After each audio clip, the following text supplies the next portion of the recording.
You guys are the Hillside Outlaws. Yes. First, I want you to tell me, I heard a little bit about you guys doing some campsite performances. Campsite performances. Wow, that made it all the way to you. It did. That's actually a funny story. We went to the Rock'em River Fest. Didn't play this time. I played last year, but we went just to go and see the shows and everything. I actually just went for Willie Nelson, but we were supposed to play a show in Penticton, and it got canceled. So the Saturday of the show that got canceled, I'm like, well, I don't have to leave Rock'em River Fest. So grabbed my guitar. I went campground to campground, and I just played for people, played for beer. Buskin'. The old-fashioned way, you know? Yeah. You do what you got to do these days, and it obviously won you over some fans. We made a few fans there, and we played a show at the Roxy. Actually, we played 2 shows at the Roxy this time, and we've had people that we met at Rock'em River Fest doing those campground shows. They came to our show, they paid their tickets, and they came in and supported us. So Your latest show at the Roxy was just October 1st, is that right?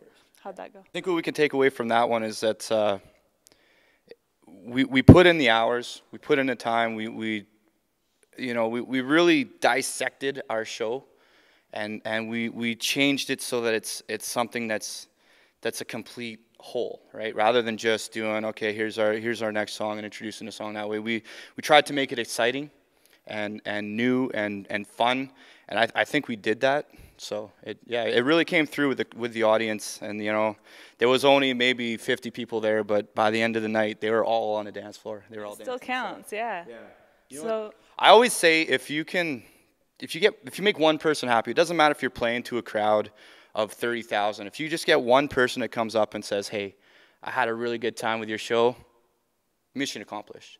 In my eyes, that's what I do it for. as a newer band to the country scene, what does it mean for you to be a part of the BCCMAs?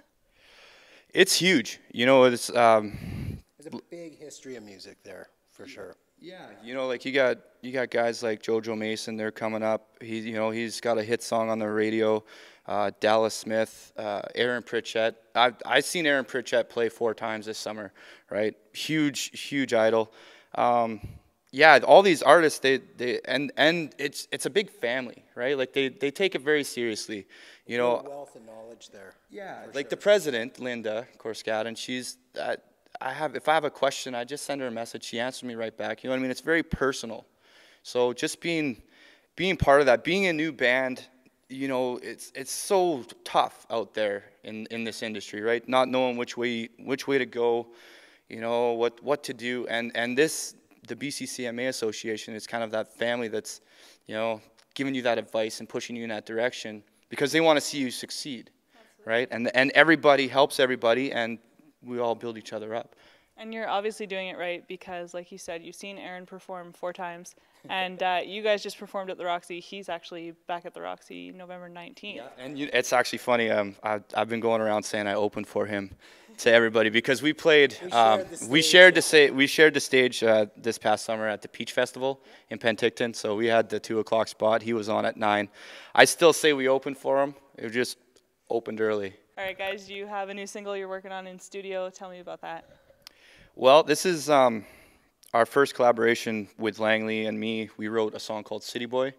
It's basically a song kind of about my life because I grew up in a small town in Ontario, and when we moved out west, it was a big change.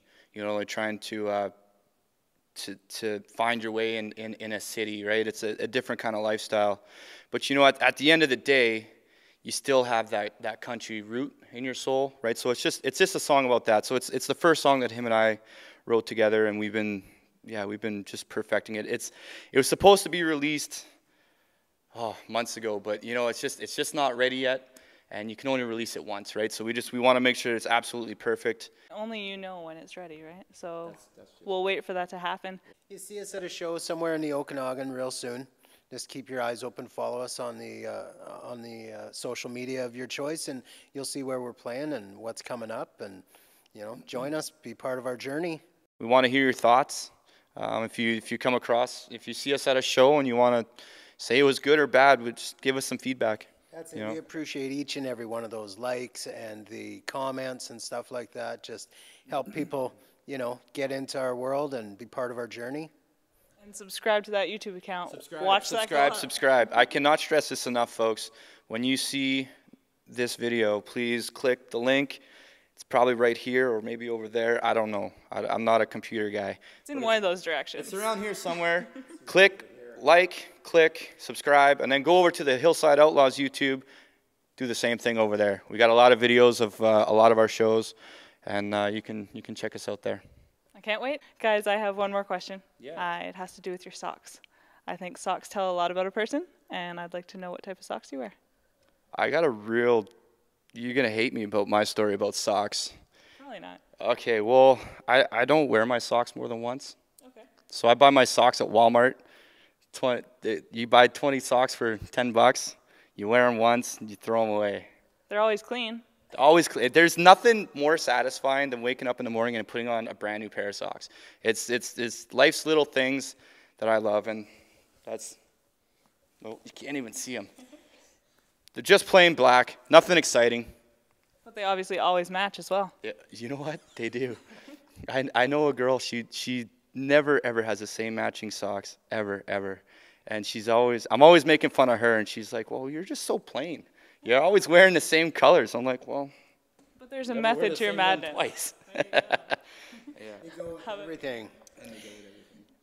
So I save my really fancy socks for tomorrow night. Okay. If you come out tomorrow night, I will show you the fancy ones. These are just the plain white, just you know, classic white socks. But honestly, I've got a great pair of socks for tomorrow night. Now, without ruining it, when you say fancy, do you mean like patterns, or do you mean something right? I'll give you two of the. There's black, there's green, there's colors, there's patterns. It's going to be exciting. Bring the camera. I'll show you the socks tomorrow night. I'm also expecting an Instagram post about them. Nice. Thanks very much, guys. I really appreciate your time. Thanks for having us. This was awesome.